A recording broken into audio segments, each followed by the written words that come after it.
Zaman dia sekarang, zaman metaverse. Istilah barulah, metaverse. Bahaya tu. Bahaya metaverse ni. Apa dia tu? Zaman fantasi lah. Entah tengok tak filem Avatar? Avatar. Avatar tu salah satu contoh metaverse. Earphone. Ada skrin sikit, earphone. Dia boleh bawa kita ke alam tu. Mampus. Ni teknologi lah.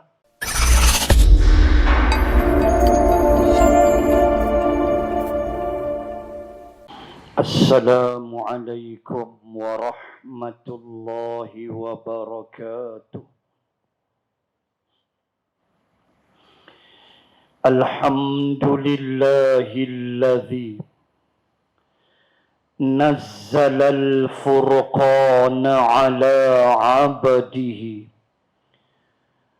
liyakuna lil alamina nadhira.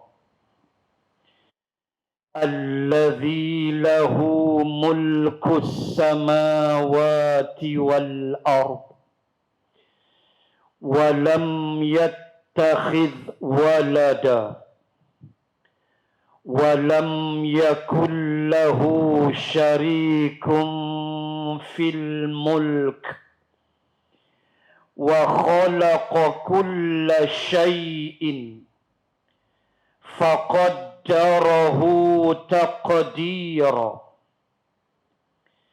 أشهد أن لا إله إلا الله وحده لا شريك له وأشهد أن سيدنا محمدا عبده ورسوله.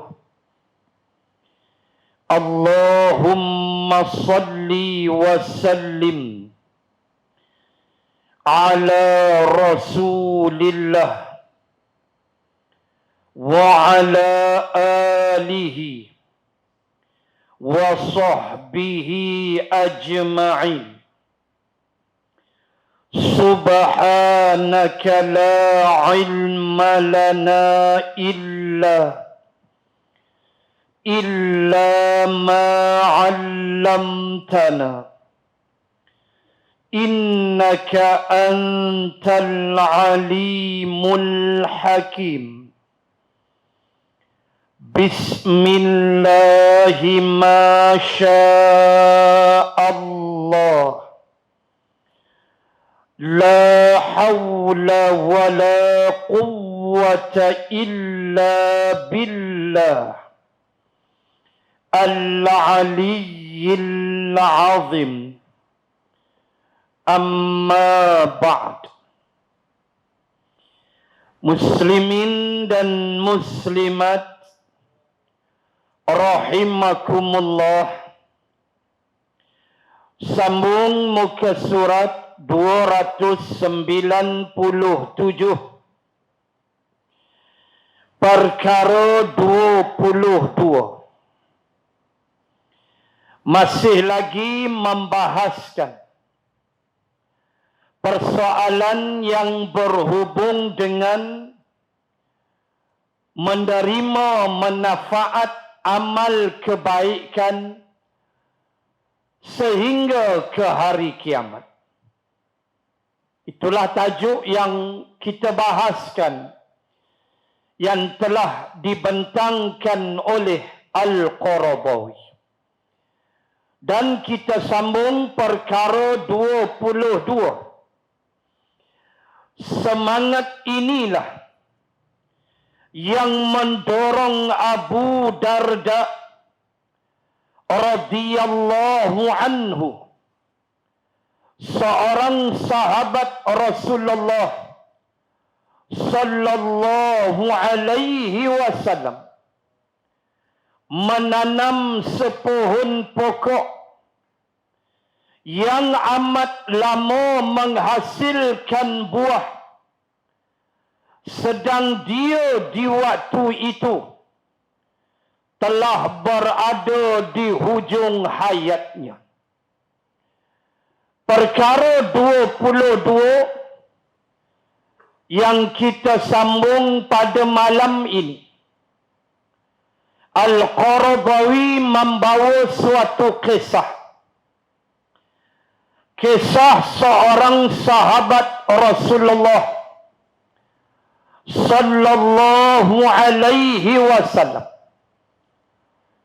yaitulah Abu Darda radhiyallahu anhu, di mana Abu Darda ini adalah seorang sahabat di kalangan orang-orang Ansar. Abu Darda memeluk Islam taklah terlalu lewat. Taklah macam Khalid lewat 7 Hijrah. Amru bin Al-As pun 7 Hijrah. Lewatlah sikit. Abu Darda radhiyallahu anhu memeluk Islam di ambang peperangan Badar. Waktu Badar nak tercetus, waktu itulah dia memeluk Islam. Dan dia memulakan perjuangannya dengan Rasulullah bermula dalam peperangan Uhud. Ini mengikut jumhur. Islam dia di ambang Badar. Itu pun setelah 2 rakan karibnya, Abdullah bin Rawahah dan Muhammad bin Maslamah radhiyallahu anhumah. Ini antara kawan baik dia. Abdullah bin Rawahah adalah salah seorang penyair Rasulullah. Dia penyair Nabi. Dia adalah syuhada di medan Mu'tah. Allahu Akbar. Abdullah bin Rawahah salah seorang syuhada yang boleh kita ziarah makamnya di medan Mu'tah. Alhamdulillah saya sampai dah menziarahi makam Zaid bin Harithah, Ja'far bin Abi Talib dan Abdullah bin Rawahah radhiyallahu anhum ajma'in. 3 orang sahabat Rasulullah yang terkorban syahid yang paling utama. 3 sahabat kanan dalam peperangan Mu'tah di kawasan Jami'ah atau Universiti Mu'tah di Jordan. Kawasan perang Mu'tah yang sampai hari ini pemerintah Jordan tidak membina sebarang pembangunan apa tak dibenarkan untuk mengekalkan keaslian medan tempur itu. Boleh ziarah sampai hari. Abdullah bin Rawahah salah seorang penyair Rasulullah. Dia salah seorang penyair. Dia, Ka'ab bin Malik dan Hasan bin Thabit. 3-tiganya Ansar. Penyair Nabi, 3-tiganya orang Ansar. Maksudnya penyair yang bertugas akan melontarkan syair-syair apabila musuh menghina Nabi dengan syair. Musuh Yahudi ke siapa ke di Madinah serang Nabi dengan syair, 3 sahabat ni standby. Dengar aja balun, balas balik dengan syair. Dan kata para ulama, yang paling dahsyat syairnya, yang paling garang syairnya apabila dilontarkan ialah Hasan bin Thabit radhiyallahu anhu. Dia kalau dia bagi tak angkat kepala, rokok pun jatuh. Itu Hasan bin Thabit radhiyallahu anhu. Baik, Abdullah bin Rawahah dengan Muhammad bin Maslamah. Ni dua orang kawan rapat Abu Darda. Ada seorang lagi, kejap lagi kita tengok cerita dia. Sebelum kita tengok apa Qarabawi tulis. Muhammad bin Maslamah adalah lelaki yang telah membunuh Ka'ab bin Al-Ashraf. Seorang Yahudi yang paling celaka sekali. Yahudi yang paling kuat mencaci Rasulullah. Ka'ab bin Al-Ashraf. Sampai Nabi mesyuarat. Nabi kata siapa boleh bunuh Ka'ab bin Al-Ashraf. Sampai tahap tu. Bukan perang pun. Tapi kerana cacian makian dia terhadap Rasulullah. Sampai Nabi tak boleh terima dah. Maka akhirnya mesyuarat memutuskan Muhammad bin Maslamah untuk membunuh Ka'ab bin Al-Ashraf. Dan kebetulan Ka'ab bin Al-Ashraf kira kamceng lah. Kamceng baik rapat dengan Muhammad bin Maslamah. Lalu Muhammad bin Maslamah bila dia nak pergi, kalau di Madinah tuan-tuan boleh ziarah kota Ka'ab. Ka'ab bin Al-Ashraf. Runtuhan tu masih ada lagi. Saki baki dia. Kota Ka'ab bin Al-Ashraf. Bagaimana Muhammad bin Maslamah waktu Nabi tugas dia pergi bunuh Ka'ab. Maka Muhammad dia lumur. Di badan dia minyak wangi yang kuat. Sebab dia tahu Ka'ab bin Al-Ashraf dia suka bau minyak wangi. Dia tahu dia kamceng baik. Sama meniaga apa semua. Sokok taklah. Sama berniaga baik kamceng. Maka Muhammad bin Maslamah tahu Ka'ab suka minyak atar dan sebagainya hak kita duk pakai itulah. Lalu dia lumur daripada hujung kepala dia satu badan bagi wangi. So bila dia masuk kota Ka'ab bin Al-Ashraf, Ka'ab tengok dia, welcome lah kamceng dia, walaupun dia tahu Muhammad ni Islam, tapi dia baik dengan Muhammad bin Maslamah. Maka bila Muhammad peluk dia, Ka'ab kata amboi wanginya. Tahu-tahu aja aku ni suka benar akan bau minyak wangi. Kata Muhammad bin Maslamah, kalau nak bau sedap lagi, bau start daripada kepala. Muhammad kata begitu. Lalu Ka'ab pun cium daripada kepala turun. Dia tunduk aja, rodok. Dia tunduk aja sampai dia nak cium bahagian badan. Muhammad bin Maslamah merodok bahagian perutnya dan mati dia. Tu Nabi punya marah. Nak istimbat hukum banyak tuan-tuan. Kenapa Nabi buat begitu? Hak tu perlukan perbahasan yang panjang. Sedangkan Nabi bukan kira nak bunuh orang. Tetapi bila sampai tahap biadab yang melampau, maka Nabi ajar sedemikian. Yang ni kena bahas dalam satu tajuk yang lain. Yang ini menjadi hak pemerintah. Begitu. Dia kena panjang perbahasan dia. Baik. Abdullah bin Rawahah dan Muhammad bin Maslamah duk geram dengan Abu Darda ni, duk sembah berhala. Duk sembah berhala kuat. Dia berniaga. Abu Darda ni businessman yang berjaya. Dia seorang tajir, peniaga yang hebat. So pagi dia pergilah kedai dia. Balik tengah hari kan sembahlah berhala dia. Lalu Muhammad bin Maslamah dan Abdullah bin Rawahah mengambil keputusan memecahkan berhala-berhalanya. Tak boleh tunggu dah. Maka dipecahkan dua berhala besar oleh Abdullah bin Rawahah dan Muhammad bin Maslamah, dua orang sahabat karibnya di kalangan Ansar. Lalu bila dia balik tengok berhala dah berkecai, Mata duk ada penjuru, kaki duk balik pokok. Tangan duk pegang rokok, bala pun insya-Allah. Pecah habis. Lalu Abu Darda dia tengok Allah, dia kutip. Dia kutip.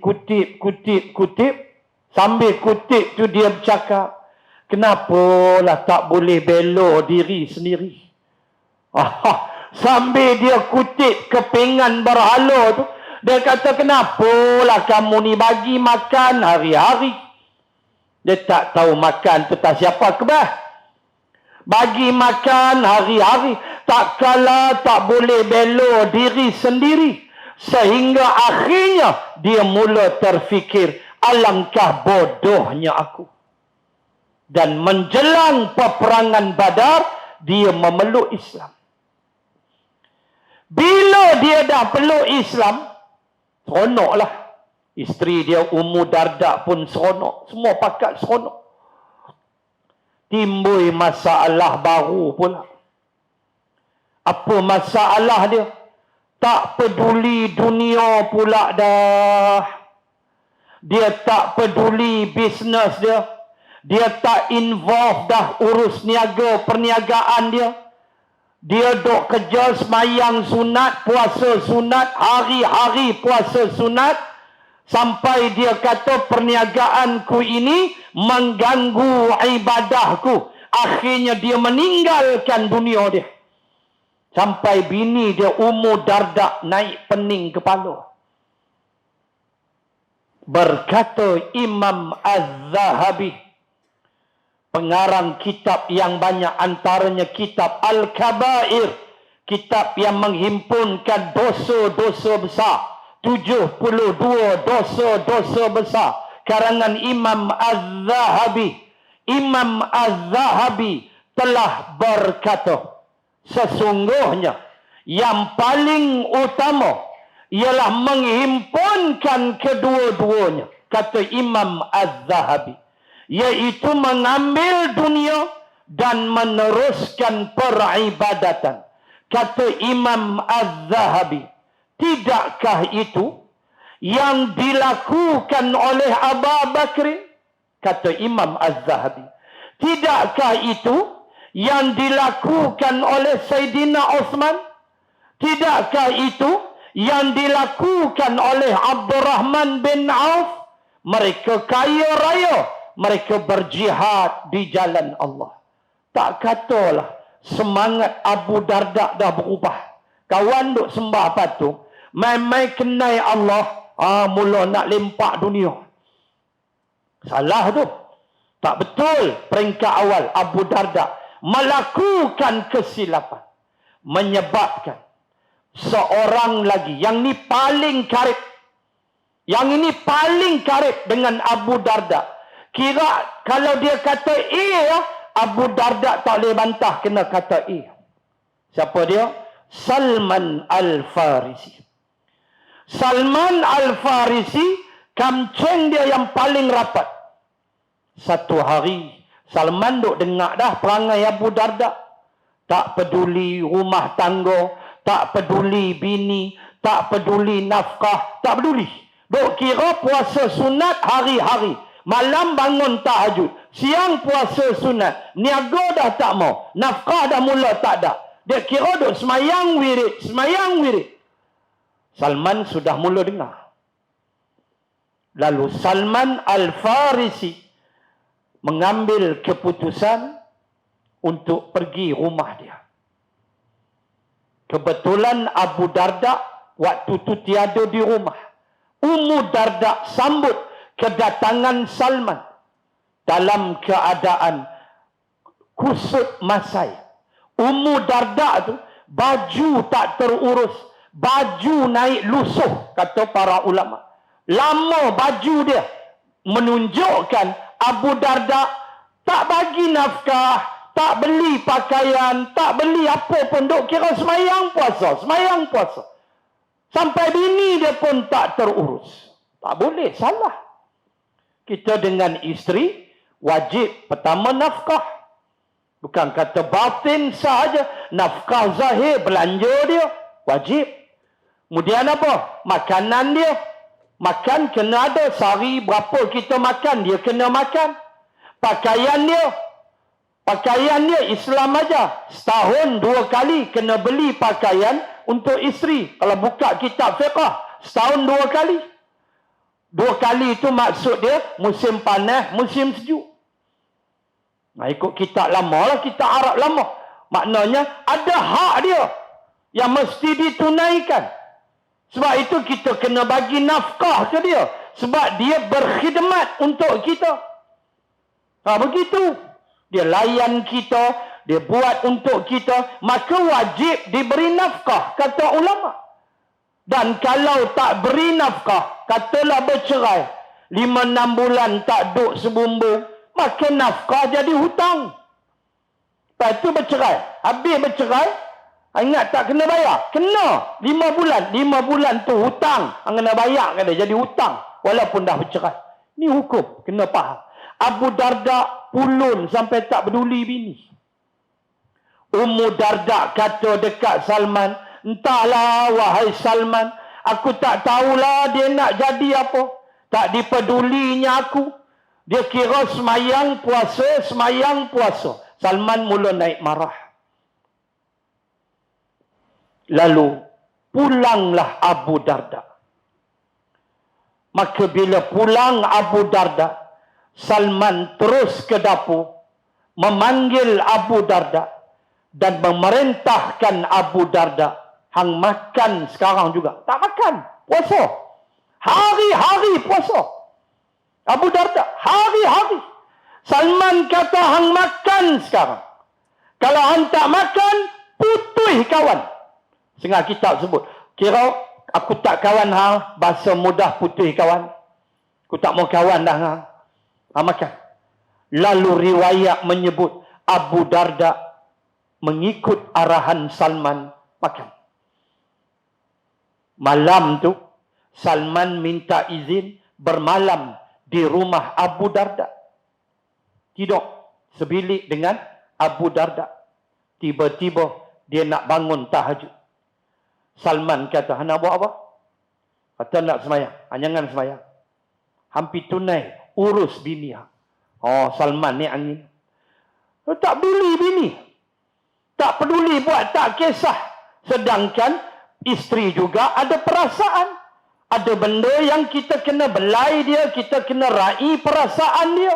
Ni kena faham rumah tangga begitu. Abu Darda buat tak tahu. Salman marah. Salman kata, "Jangan tahajud malam ni. Hampir layan bini hang." Maka dia pergi. Dia pergi, selesai, lalu di hujung dekat nak masuk subuh, Salman berwuduk, Abu Darda pun berwuduk, lalu mereka tahajud bersama. Esoknya ke Masjid Nabawi. Bila solat, lepas solat subuh, Abu Darda dan Salman bertemu Rasulullah sallallahu alaihi wasallam. Lalu Salman mengadu pada Rasulullah, beritahu apa yang dah jadi pada Abu Darda. Lalu Abu Darda mengaku apa yang Salman cerita. Lalu Rasulullah bersabda kepadanya, menasihati dia dengan Nabi menyebut, sesungguhnya isterimu ada hak, Tuhanmu ada hak, badanmu ada hak, tunaikanlah hak itu, wahai Abi Darda. Sejak hari itulah dia berubah. Itu dia, menunaikan hak, tuan-tuan. Sesuatu yang Islam amat pertekankan. Jangan kita buat cari pasal. Apatah lagi hak kepada tanggungan kita, termasuk hak diri sendiri. Diri kita pun ada hak. Dia perlu tidur, dia perlu rehat. Cuma jangan tidur dalam kuliah, itu ya. Jangan duk lena dalam kuliah, tu aja. Nak tidur di rumah. Lepas kata, inilah waktu paling sedap, aircon. Rumah tak ada aircon. Nak tidur itu hak. Tidur di rumah. Isteri kita ada hak. Anak-anak kita ada hak. Kita kena belai anak-anak kita. Kita kena beri pendidikan pada anak-anak kita. Itu hak dia. Sehingga Umar berpesan, jangan kamu didik anakmu sama macam kamu dididik dulu. Sayyidina Umar pesan. Ayah kita didik zaman Jepun. Kan? Pasca merdeka, zaman merdeka, zaman Bagero baru berambut. Kan? Bagero berambut, mai British pula. Kita nak didik anak kita zaman tu. Tak boleh, kata Saidina Umar. Zaman tiada internet, tiada 4G, 5G. Kaki ayam, sekolah pun pakai papan batu, ayah-ayah tahulah. Arwah mak saya pun cerita pakai papan batu. Arwah ayah pun sama. Lahir tahun 20-an, 30-an, rasa Jepun datang. Takkan kita nak didik anak kita zaman Bagero? Zaman dia sekarang, zaman metaverse. Istilah barulah, metaverse. Bahaya tu. Bahaya metaverse ni. Apa dia tu? Zaman fantasy lah. Entah tengok tak filem Avatar? Avatar tu salah satu contoh metaverse. Earphone.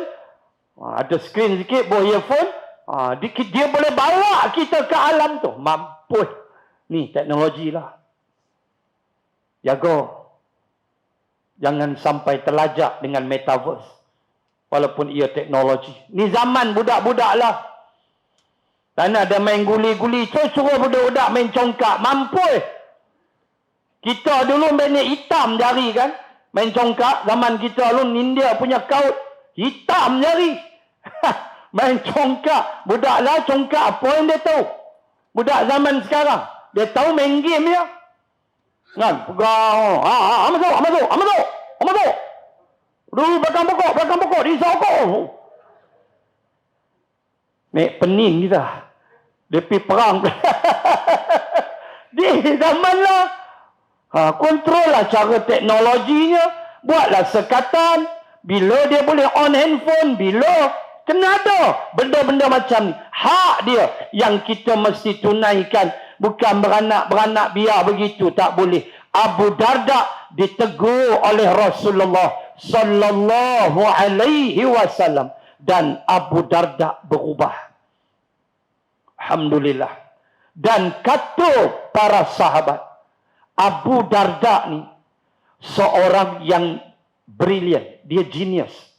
Dia seorang yang bijak. Maka sebab itulah para ulama ada mengungkapkan beberapa kata-kata hikmah dia.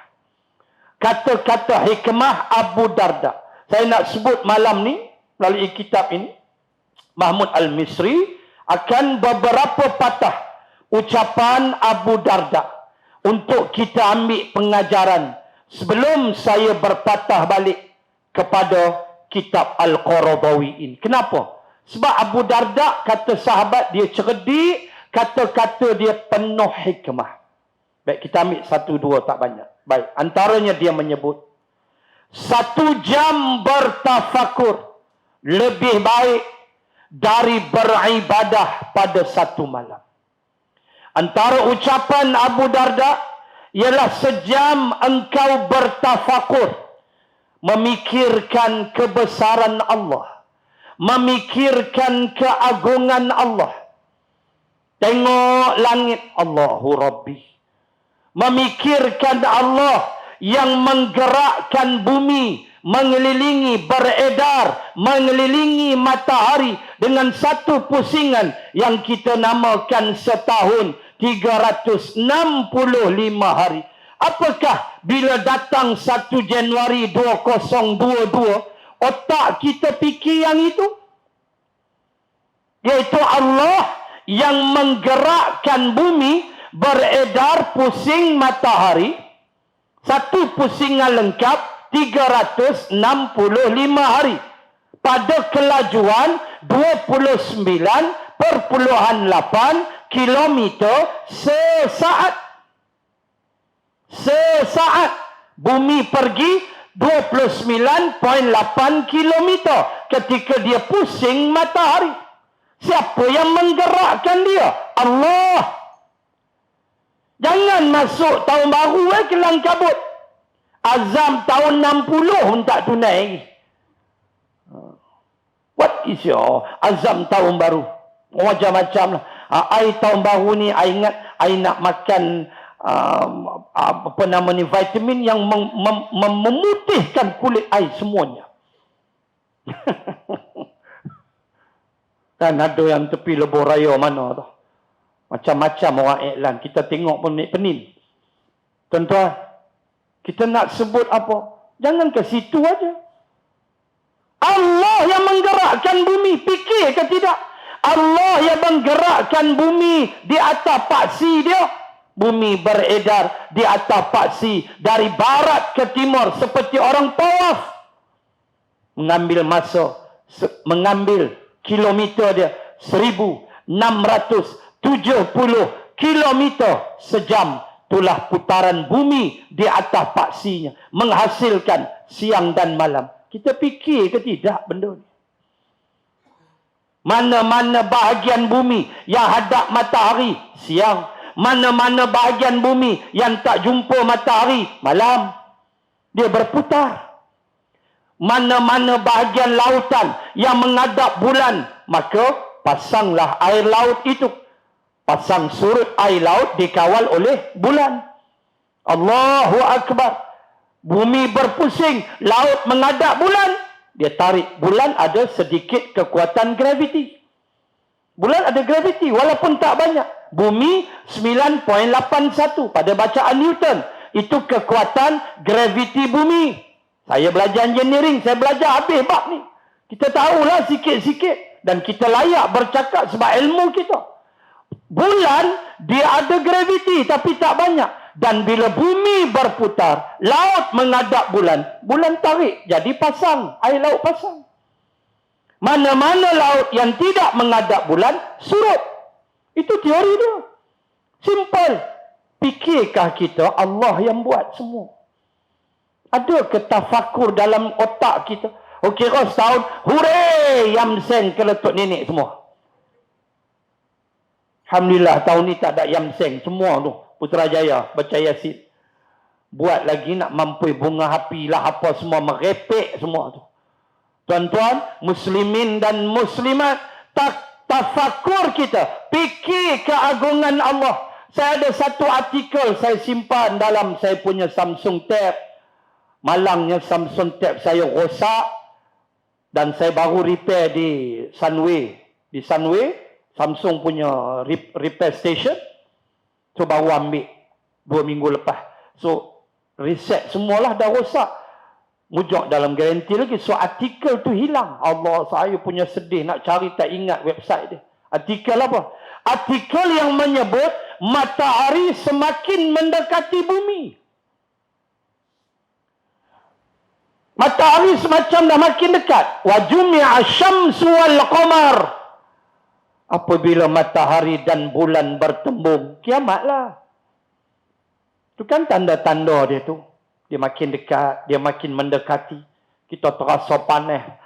Ozon layer semakin nipis. Allahu Rabbi, penghabis Omikron. Umrah tempat saya tangguh. Sabarlah. Saya baru nak pasang angan nak pergi umrah. Tak ada, simpan dulu. Baru angan. Jemaah tanya dah, nanti kita set. Nanti pakai tak ada, tunggu dulu. Buat juga mana, kita mesti faham. Walaupun kerugian banyak, kita mesti faham di antara tugas pemerintah ialah menjaga nyawa rakyat. Itu kaedah mesti faham. Menjaga nyawa itu tugas pemerintah. InsyaAllah, Kaabah duduk situ. Rasulullah tak ada, duduk tantulah, tak lari Nabi. Makam Nabi di situ, sabar. Sampai masa kita pergi, insyaAllah. Tak ada masalah. Cuma kerugian sikit lah. 70 juta kan, hari ni kita baca paper, 70 juta kerugian. Pengusaha umrah, syarikat-syarikat. Dan mereka minta tangguh sebulan kalau nak batal pun. Sebab saya faham, saya pernah urus haji dan umrah. Saya tahulah. Masalah pada tiket tu. Setakat hotel, ground staff kita boleh kira dengan Pak Arab lagi. Boleh cap cilut, boleh duit sikit. Pulang balik, main dengan tiket, Walburn jawab dia. Kita faham benda ni. So, apa pun kita nak sebut, ini adalah perkara yang kita tak mampu. Walaupun orang dok komplain, awak kena ke umrah aja, hak game bola tak kena pun, dia kena tentu pula.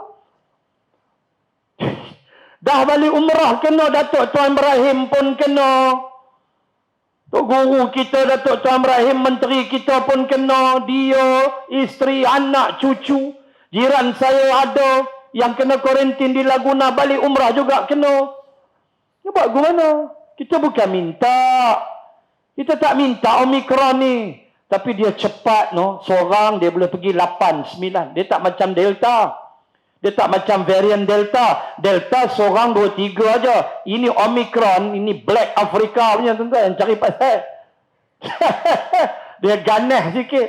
Seorang dia boleh buh 8. Mencari pasal. So sabar Sat. Janganlah tulis dalam internet, duk maki lah, duk hamun lah. Kita cukup tak selesa dengan netizen ni kadang-kadang. Sabarlah. Bukan saja-saja, kan mereka bagi, tapi dah Omicron. Kita kena sekat awal, kalau tidak, tuan-tuan, ni coming soon nak hari raya, nak terkepung lagi ke hari raya. Aku dah lama tak balik kampung hari raya. Tuan-tuan. So sabar. Bagi kerajaan selesai. Sabar. Sabar. Minta dengan Allah pertolongan, insya-Allah. So, bertafakur itu. Memikirkan apa yang Allah cipta. Sejam kita renung, fikir, Allah. Agungnya Allah. Kita tengok muka manusia kan. Tengok muka saya, tengok muka sahabat. Tak ada satu pun yang sama. Tapi cap jari tak sama. Muka tak sama. Cap jari tak sama. Tapi jantung Allah letak situ. Jantung Allah letak situ. Buah pinggang Allah letak 2, 1 kiri kanan di belakang. Allah letak on the dot. Tak ada lari, even one horn tidak lari. Dan tak ada lagi doktor MD medical of doktor perubatan yang resign kerana pening. 5 pasien dia berlainan posisi jantung.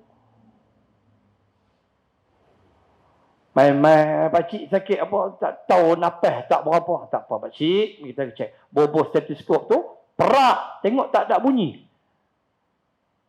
Tak ada. Tanya, doktor buat apa ni? Nak cek jantung. Jantung pakcik ni celah pungkok. Celah pungkok pakcik. Ni, duk berdenyut belakang pungkok. Resign doktor tuan-tuan. Resign. Doktor tak boleh cari makan. Klinik tak boleh buka. My patient B, celah telinga pula jantung. Mampus. Allah buat tuan-tuan. Ya Allah, ya Tuhan. Yusawwirukum fil arham. Dia yang bentuk kamu dalam rahim mak kamu. Wajah tak sama, cap jari tak sama. Kalau cap jari sama, polis resign. Yang mencuri A kena cekuk 8 orang. Semua cap jari sama. Yang 8 tu, yang 7 lagi tu diisap rokok di kedai. Hak seorang ni mencuri. Dah. Saya baca sebuah buku. Scotland Yard. Badan Persikan Scotland Yard. Ketika mereka berfikir macam mana nak tangkap perompak pencuri. Maka mula-mula mereka menggunakan kaedah face recognition. Iaitulah mengenali. Recognize through wajah. Pakai wajah. Mereka kata tidak tepat. Akhirnya 1925 Scotland Yard kata paling tepat ialah cap jari. Allah sebut dalam suratul Qiyamah, bala qadirina ala an nusawwiya banana. Bahkan kami akan membangkitkan kamu nanti pada hari kiamat siap dengan banana. Banan makna jari. Siap jari kita all in balik as per original. Kata ulama, macam kita hidup siap dengan cap jari. Jangan boleh fikir ada roundabout cap jari. Macam tahu kepit. Mana ada nak fikir roundabout kiri. Dah lah dua-dua tak sama. Ish. Nak bayang Allah macam mana? Punya power. Punya Al-Azim. Punya agungnya Allah. Kita fikir hak tu lebih baik daripada engkau beribadah sepanjang malam. Bukan makna semayang malam tak mau buat pula. Kira fikir lah.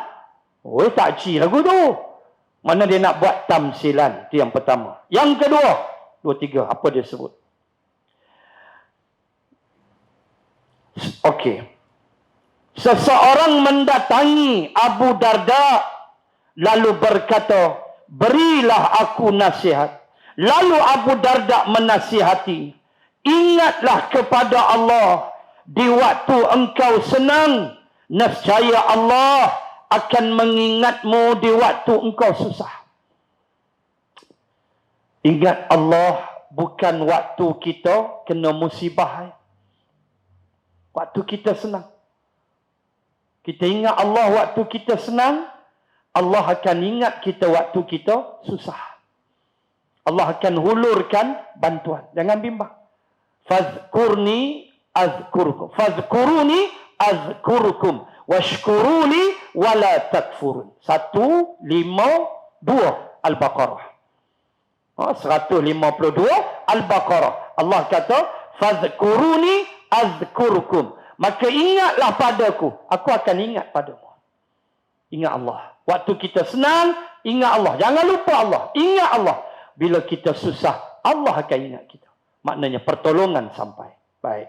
Dia kata lagi, jika engkau teringat orang-orang yang mati, maka jadikanlah dirimu seakan termasuk di antara mereka. Samalah macam Imam Ghazali sebut, kalau engkau ziarah orang yang dah mati, engkau bayangkan yang mati terbaring itu engkau. Imam Ghazali pesan. Sama macam Abu Darda sebut. Abu Darda sebut dulu. Abu Darda kata yang mati itu ingat engkau. Kita ziarah orang mati, kita tengok dia. Dia nak baca Quran dah tak boleh. Dia nak bersedekah dah tak boleh. Dia nak pergi masjid dah tak boleh. Apa dah? Maka kita termenung fikir. Aku masih sihat ya Allah. Kakiku masih elok berjalan. Wang ringgitku masih ada ya Allah. Why not? Aku tolong orang. Allah, aku boleh baca Quran lagi. Aku boleh bercakap lagi. Begitu. Begitu kata Imam Ghazali. Kamu tengok orang mati, kamu ingat yang mati itu kamu. Tak ada peluang dah. Itu maksudnya. Baik, satu lagi.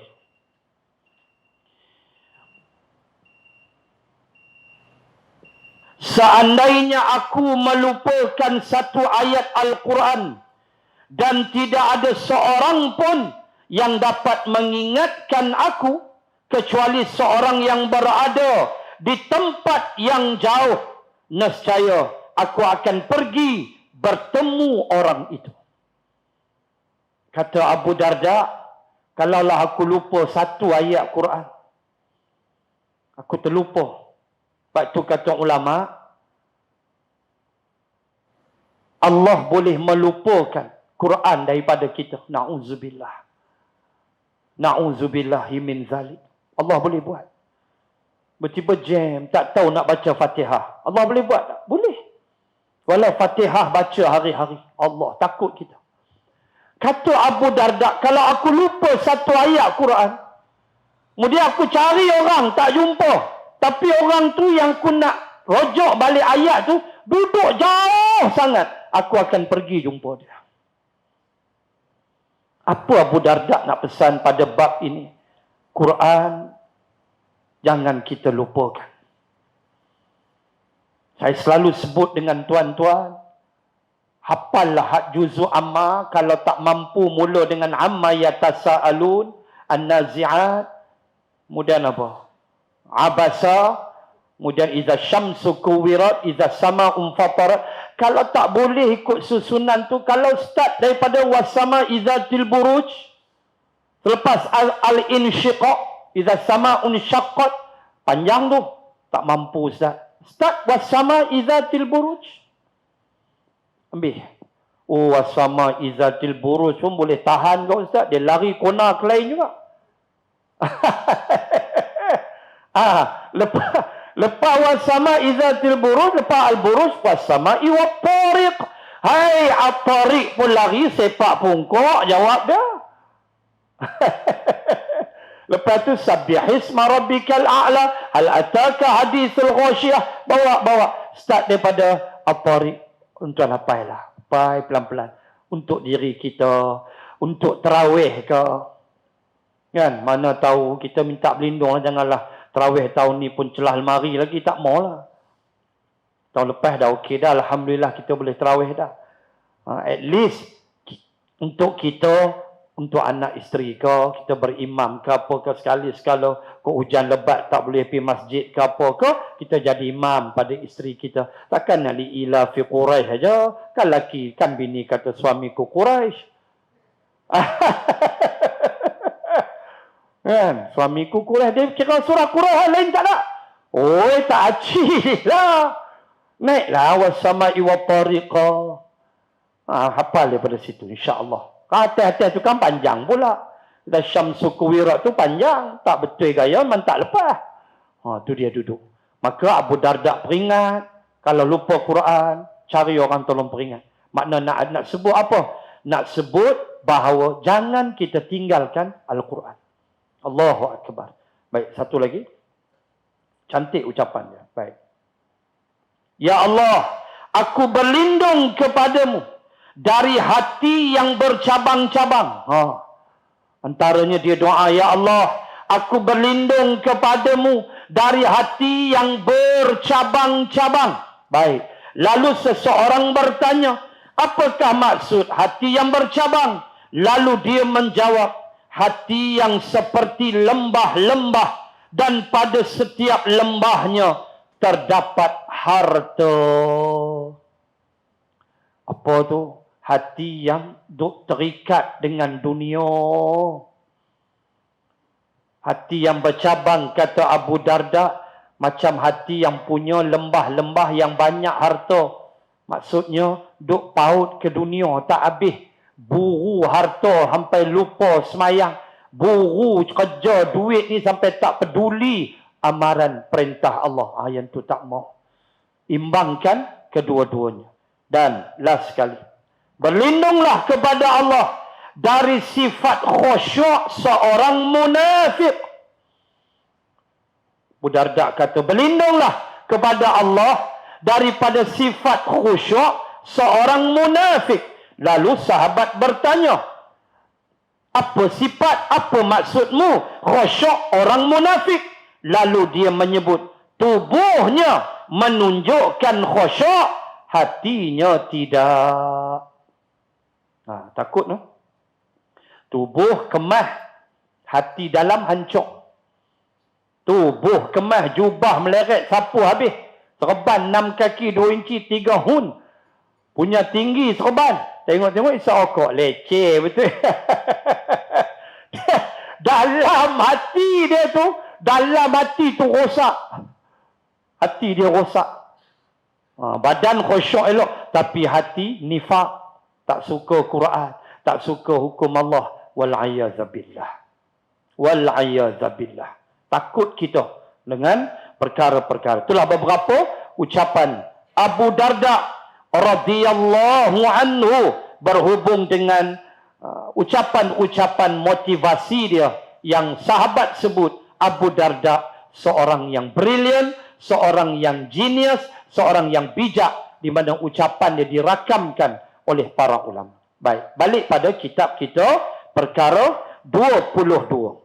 Semangat inilah yang mendorong Abu Darda radhiyallahu anhu, seorang sahabat Rasulullah sallallahu alaihi wasallam, menanam sepohon pokok yang amat lama menghasilkan buah, sedang dia pada waktu itu telah berada di hujung hayatnya pada bulan depan.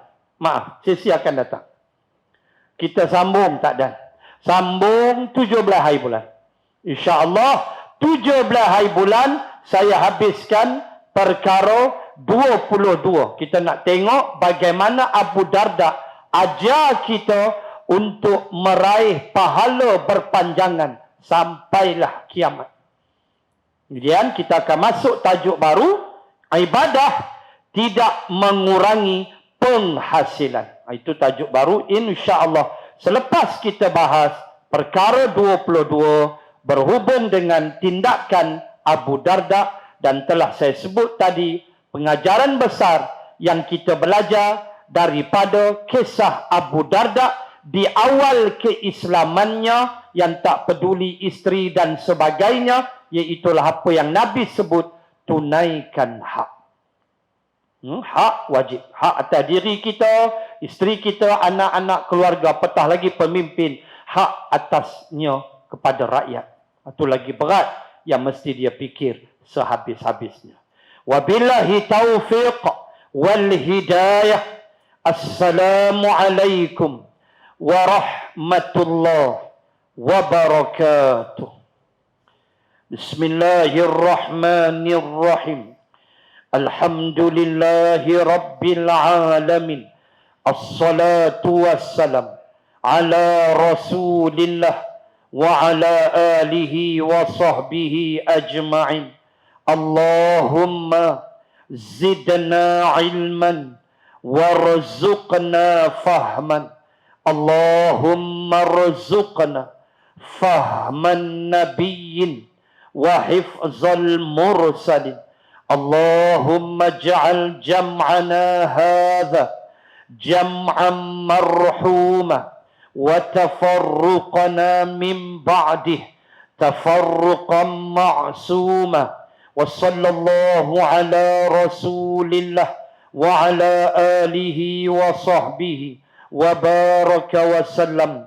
Walhamdulillahi rabbil alamin. Subhanakallahumma wa bihamdik nashhadu an la ilaha illa ant wa nastaghfiruka wa natubu ilaik. Allahu ta'ala a'lam.